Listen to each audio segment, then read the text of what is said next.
Ladies and gentlemen, KocoSports.com and ProWrestling.me proudly presents Wrestle AM. It's half wrestling show, half morning show, pretty much all BS. And of course, you got half the Coco crew here holding it down live.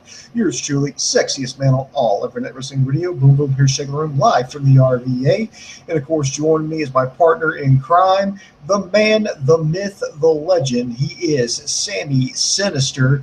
Good to see you again, brother. Good seeing you. How are you? Doing great, man. You know, I know we're late on a lot of these reviews. Let's see. Coco has actually got a real job now. Excuse me, jobs, plural. He's got that now, so he had to take a step back. LK is, I believe he's got some tonsillitis or something. His voice was doing really bad last show he did, and then finally he just sent me a message like, dude, I can't do it. I can't do a show right now. It's like my voice is shot. So I was like, okay, and then you've had to work. I've had, okay, the reason why, okay, and I'm going to put the blame on myself here.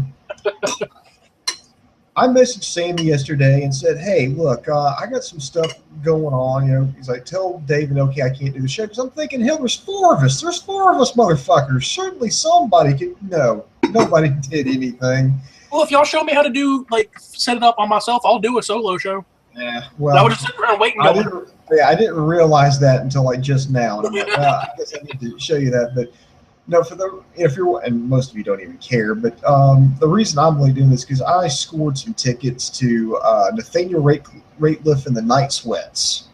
Scored some free tickets, man. Ooh, you got me on that one. And, you know, I got like 7th row, bro, 7th row. And I was just like, for those of you who like don't know, it's like he's got a cool song out called Son of a Bitch, or SOB for short. It's fucking awesome. And it's like, I really wish they would have put on the tickets, like, we recommend the following drinks to get the full enjoyment of this show. Because I think I really would have enjoyed it had I been fucking hammered. Because they're like, we recommend before the show starts, they have 3 mixed drinks. Then during the show, we recommend the following beers, you know, because that would have been a hell of a lot better. But anyway, I was like, okay, yeah, I'll go take care of this. And I'll go back and watch everything. It'll be fine. And I get up this morning. There's nothing. I mean, nothing. And I'm like, shit. So we're going to do some stuff. We're going to knock out Lucha Underground here. And of course, I got my Phoenix t-shirt. That's a badass t-shirt. Where'd you get that from? It was one of the gifts, and I've been trying out some of these subscriptions services, and this one came from High Spots. I've actually got the video up. Actually, if you go to ProWrestling.me, and thanks for mentioning this, by the way, if you go to blogs, I've put up all the services that I've done so far. Okay. And and I had no idea that this was coming. So you know, it was, this was from High Spots. If High Spots has some AAA gear, I'm going to see if I can't get my hands on a Pentagon Junior shirt. And I know they make custom lucha masks, and I really want to get my Red Lantern tattoo into a mask. So all you other nerds out there, my Red Lantern tattoo, I want to get that as a mask. So I think that'd be pimp. That's also going to be expensive. Oh, yeah, probably. That you got a big head, so more material costs more money. A lot of noggin. Not going to lie. I'm not even care if you make fun of me. There's a lot going on up here. All right, so we've got some Lucha Underground to cover here. Now, they're laying down the road here to Ultima Lucha II. This time it's personal. Lucha harder. Yeah, there you go. First of all, you know, first question we always ask, win, loss, or tie. So, Sammy, what do you give this Lucha Underground show? Do you give it a win, loss, or tie? I'm going to give it the weakest of wins, like just barely over tie. Yeah, I mean, I had fun. I'm gonna give it a win, but I had some issues with this show. Ooh, hopefully, and yeah, you know what? We're gonna delve into that, and we're gonna talk about it. I differ a little bit. I'm gonna give it a win. I enjoyed it. I'm looking forward to see how they coordinate everything and take care of all this. So let's start out. Now, they start here with Black Lotus going into Dario Cueto's office, and she spills the beans, letting Dario Cueto know that El Dragon Azteca Jr. figured out where Montaz's cell is. He's like, yeah, he was going to kill him, but I stopped him. And then it goes to this thing, you know, he wants, you know, revenge and You know, it's like, and if I find out you're lying to me, you'll have to deal with me. And he's like, no, I'm the only one telling you the truth. And so he set up a match at Ultima Lucha. Black Lotus, man, we've had to wait almost 2 complete seasons for this, but she will finally step in the ring, and she will take on El Dragon Azteca Jr., and if she wins, she gets to take his mask. So go ahead. I like the way that it started here. I really like this segment. I thought it was really good.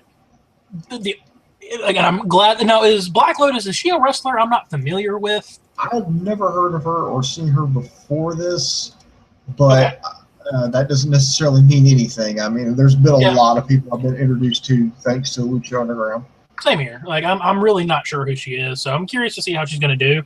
I'm really hoping they don't take a mask off of Dragon Azteca, because I've fallen head over heels for that kid. I think he's fantastic. But I loved this segment. I thought it was really good. If I'm going to be nitpicky, and I don't really like being nitpicky on like a lot of YouTubers and a lot of people out there, but I'm going to be a little nitpicky.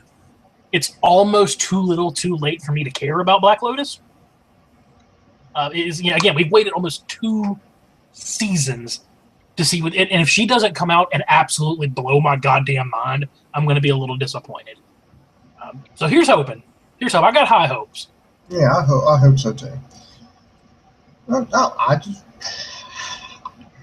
I like, you know, it's just a lot of drama, a lot of storyline now, like in the actual ring, you know, and of course, you know, she walked. Or no, never mind. We'll get into that just a little bit later here. But is there some better sleazeball out there than Dario Cueto? Like, let's be honest, is there a better, just somebody you look at and go, you're just an asshole? Like, I'm pretty sure if I were to go watch American Psycho somewhere or Wolf of Wall Street, he's just going to be wandering around in the background somewhere, because that's just what he reminds me of. I think he was the character inspiration. He had to have been.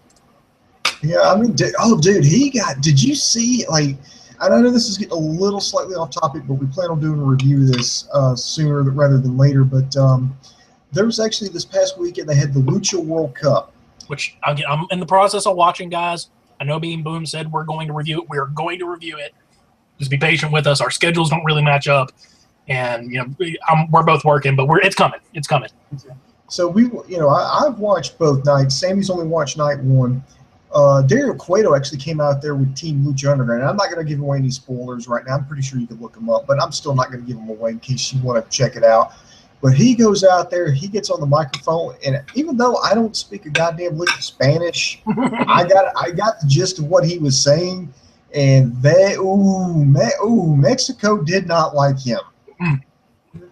They do not like El Jefe. He's Spanish, which is one thing. He's not Hispanic. He's Spanish. Yeah, I mean that's like Spain. Yeah, he is straight up Spanish, not Mexican. Straight up Spanish, and believe me, it's like Spain, Mexico. No, he got over he's such. Is there? I'm going to be honest with you. I'm going to this complete shoot question. Think of everyone in wrestling right now. Everyone going on TV we'll say televised. Is there anybody going on in a televised wrestling event? Is Dario Cueto the best heel on TV? I think he's the best authority figure on TV. Oh, God, yeah. I think that goes without question. He's by far the best. It's just, he's perfect, man. And he's hated here, but he's still cool. And then they just do not like him in Mexico at all. No. He got, like, nuclear levels of heat. Oh, yeah. And I bet he loves it. Because he's an actor. That's what he started off as. Oh, yeah. I bet he loves it. You know, dude, somebody find me that guy's number. I want to interview that. I just want to interview him. That's all I want to do. If we could interview fucking El Jefe, I can die a happy man. Like, it'd be cool to see my son graduate and get married. It'd be cool to retire. If I get to talk one-on-one with the fucking boss El Jefe, I'd be like, whatever, guys. All right, back to the ring here. We start with our first match. Is Melissa Santos is already in the ring, and behind her is Marty the Moth Martinez. And he goes a little too far, starts putting his hands on her, finally creeps her out, and he calls out Killshot because he stole his dog tags. Killshot sneaks in the ring, points like his hand like it's a gun. They start to have a little improv. They have a match. They go to the outside. The referee eventually counts them both out. They keep banging each other out. Oh man, that sounded dirty. Yeah. Banging him into the security railing, and then they go back into the ring. It looked like Killshot was getting his dog tags back, but Marty comes from behind, hits a German suplex, grabs the tag, and runs off. There was one part I didn't like about this. I mean, I do like the fact that, there's the I mean, it feels kind of like sacrilege to have a double count out in the temple, because particularly because they love violence there. But oh yeah, there was one part that I think Killshot looked stupid, and that was right after Marty the Moth got a hold of his dog tags. He German suplexes him. He snatches up the dog tags. He's like, I got him, and then goes out of the ring. He's backing away, and then there's like, here's Killshot, sitting up on the, in the ring ropes, like, I'm gonna kill you. I'm like, dude, why the fuck? Okay, you've already been counted out. You already hate this guy's guts. Nobody's going to stop you here. It's not like you're going to face fines or suspensions. Why not go the fuck after him? Chase his ass to the goddamn locker room. Yeah, go get him. I'm like, dude, nobody's going to stop you. Yeah, I agree. I think it was a really good segment. Marty the Moth leaps and bounds, man. He is just, every week I see him, he's a better heel. He's getting better, creepier, darker. And I have high hopes for him for the rest of the season and going into season 3. But if I'm going to nitpick a little bit, that I didn't notice that myself, so that was really good on your eyes to catch that. My only problem is, again, I wasn't a huge fan of the double count out. This kind of was I never even saw the match start. So that's what I would have done, is never even started. Yeah, I think they're saving this for Ultima Lucha. They totally are. Because this is part Ultima Lucha 2. This time, no. Ultima Lucha 2. Oh, no. Ultima Lucha 2. The Revenge. The Revenge. This is a running gag. I'm gonna take this all the way. Did I ever tell you about the names of my wireless routers on my house? Oh, I would love to hear it now. Every time someone comes to my house, they're like, "Hey man, what's your wireless router?" I'm like, "You'll know." Oh, really? What is it? It's like, "No, you'll know." So they'll start looking around, and God, my dad, when he saw it, he just went, "All right, what's the password?" And I told him the password, and he was like, "God damn it, son." So we had one wireless router, and I could never get it to work. So finally, I got it to work one day, and I don't think they're related. They're not related, but I like to think they are. I finally got it to work because I changed the name of it to Fuck Ass, and it worked. And then that one died. So then we got another wireless router, and that wireless router, my buddy was like, "What do you want to name it?" And I just named it without telling him. He's like, "What is it?" Like, "You'll know." So the second one was Fuck Ass 2, Fuck Ass Harder. And the password was like, "What's the password?" Butt sex. So, yep, that one died, and now we're on Fuck Ass 3 of the final Fuck Assing. If it goes to another one, it's gonna be Fuck Ass 4 Electric Boogaloo. You are welcome. That just made my night. You are welcome. Yeah, just imagine my father. He's just scrolling through. He's like, "What's one of yours, son?" I'm like, "You'll know." And he just sees Fuck Ass 2, Fuck Ass Harder. I'm sure my neighbors will love it. Especially if they try to siphon off your shit. They're gonna be like, "What the fuck? What the fuck is this?" I'm proud of myself. Yes, you should be. You should be. All right. Next we go. There's like a little movie segment. Mr. Cisco. He's in the holding room at the police precinct. You have Joey Ryan and Cortez Castro go in there. They get ready to interrogate him. Of course, he spits in his face, and then the boss or whatever, their captain walks in, and they're basically saying, "Hey, we can put you away for a long time here. We've got you assault, battery, accessory, and murder. You can go bye-bye for a long time, but we want El Jefe." And it's like, and it's like, what? And then she starts leading off this laundry list of charges. Now I'm interested to know what the fuck is really going on behind the scenes, because they talk about drug running, money laundering, all kinds of shit. And then I think she goes... Spoilers, everybody. Oh, spoilers. If you don't want to hear them, spoilers. I know you're watching a review. Earmuff it, because I know what's coming next. Spoilers. Continue. Okay. So...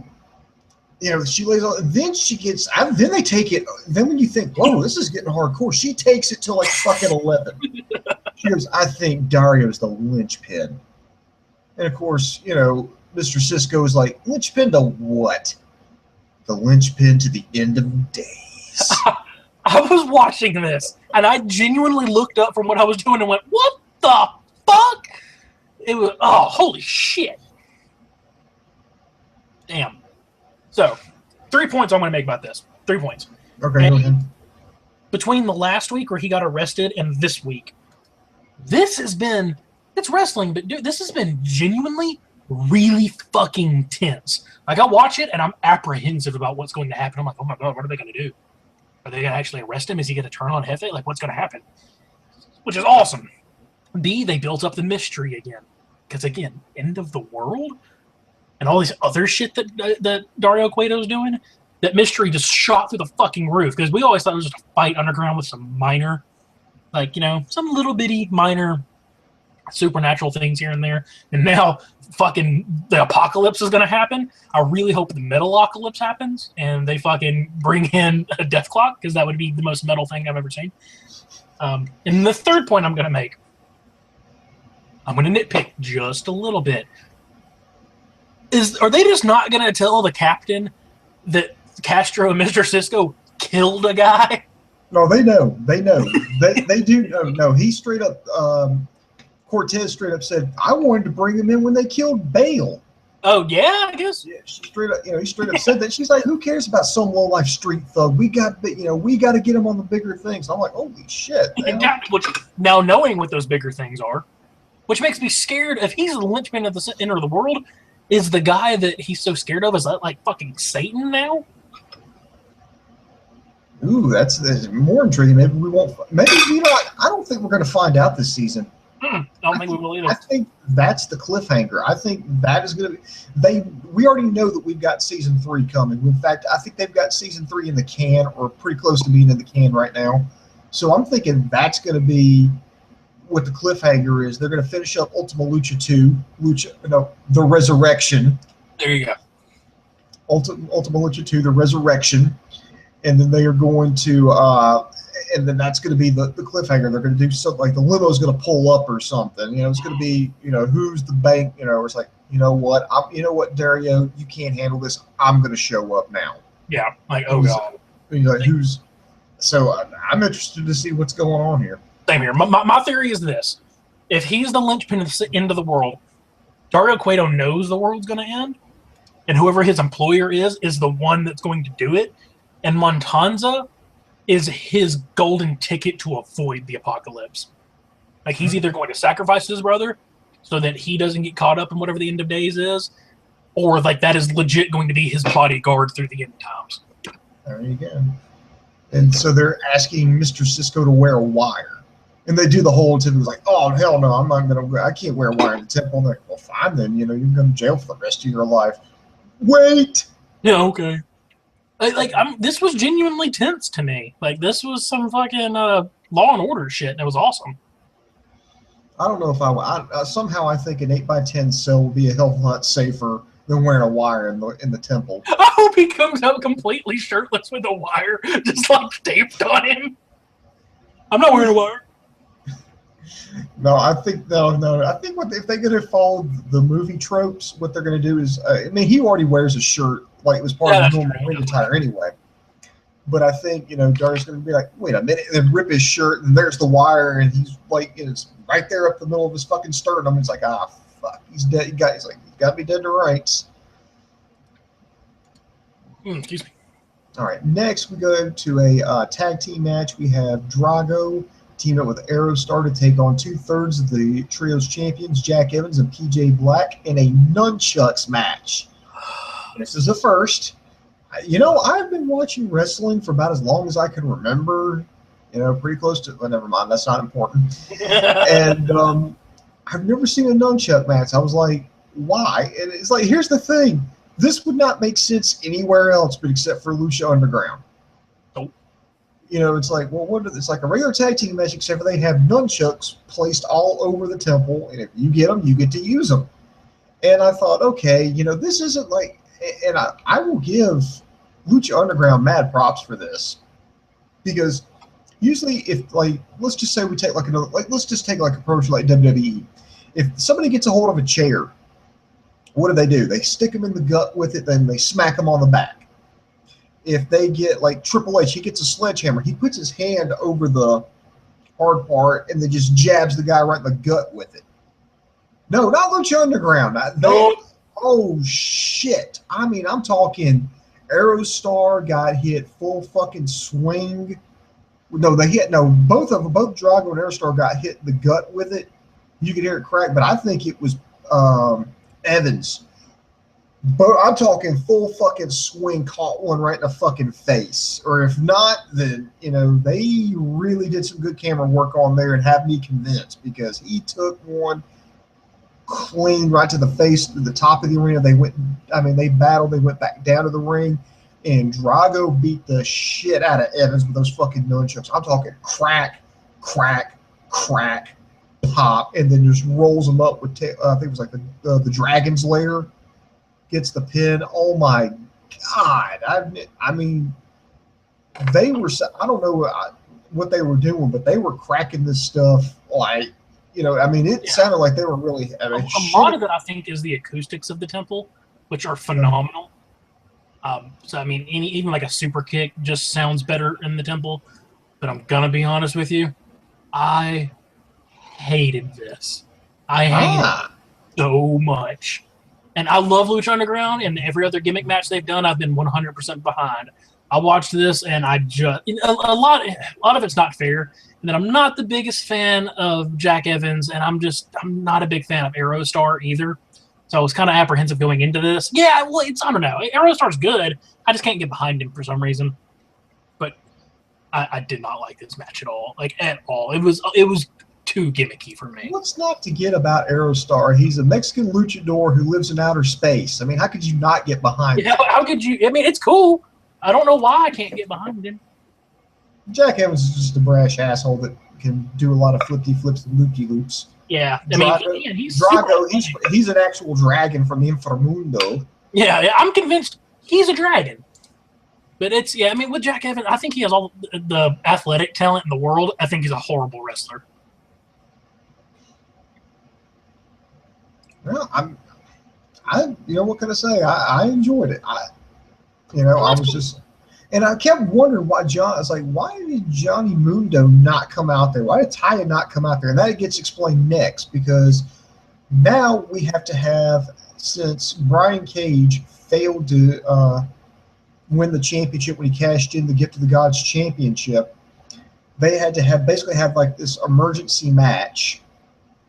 And it was going to be a 6-on-6 match where the winning team will compete against each other, where the winner will become the new #1 contender for the Lucha Underground Championship to take on Montanza at Ultima Lucha II Reloaded.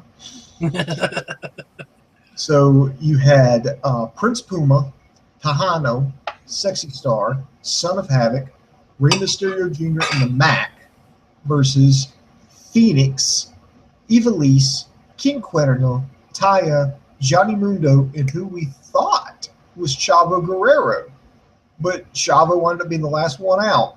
And then here comes Pentagon Jr. in his little wheelchair, little motorized wheelchair, running up behind him, gives him a compliment. He's like, it's like, I want to thank you for being there and supporting me when no one else did, but you know what? I'm going to take your ass out. So he gets up out of the wheelchair because apparently he did some Kill Bill bullshit.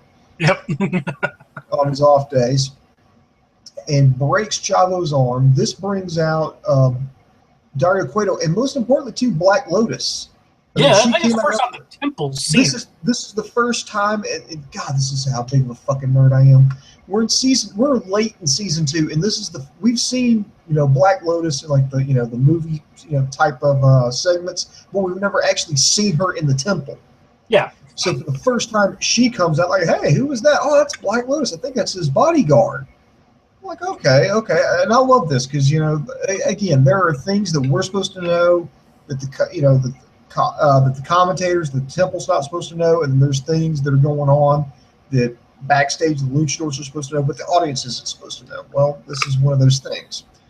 And he says, "You know what? I really don't like you, but I'll give the audience what they want. Do you think Pentagon Jr. to take Chavo's place?" Of course, the crowd goes fucking ballistic. Because he's over like a motherfucker.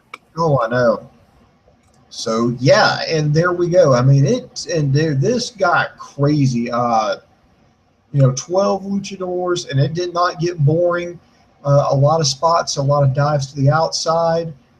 It was just take your pick. Everybody had a cool dive. Particularly Phoenix had one. I think he went through all 3 ropes and did like this. I call it a spin drive plancha, where you just jump and then you're just twisting like a corkscrew and just come in. Wow. It was awesome. I did really like this match.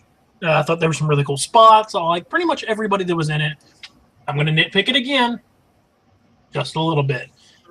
Y'all have infantry. Y'all have no idea how happy I am to see Pentagon Jr. again. I love him. I'm so excited that he's back.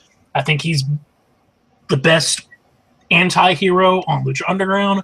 I think he's probably the best tweener going right now. I absolutely love him. I would have made his return a little bit more of a big deal in the ring. So when he got in the ring, I would have had him show out a lot more, because I'm kind of scared now that they're just going to do him versus the Mac going into Ultimate Lucha. And honestly, going at the 6 people that are going to be in that match, Pentagon Jr. is the one that needs to win. He's got the most to prove. He's already lost once. It'd make the most story sense. That's what I want to see. I really want to see that. So that's it. That's the only thing I have. I wish they would have done a little bit more storytelling in the ring with Pentagon Jr. Maybe say like, oh, he was gone. Now look, he's even more vicious than he was before he left. It looks like he's moving a little faster, a little quicker. Even though he didn't wipe the candle wax off of his mask. He didn't. But whatever. Oh, but we should mention how this ends. It looked like Prince Puma was about to go for his top rope 630 on Mundo, but Johnny wound up shoving Rey Mysterio into Prince Puma, and then goes up, hits a Spanish fly on Prince Puma from the top rope, gets the win. So your winners and moving on are Phoenix, Ivelisse, King Cuerno, Taya, Johnny Mundo, and Pentagon Jr. So they're going to meet in a match, and then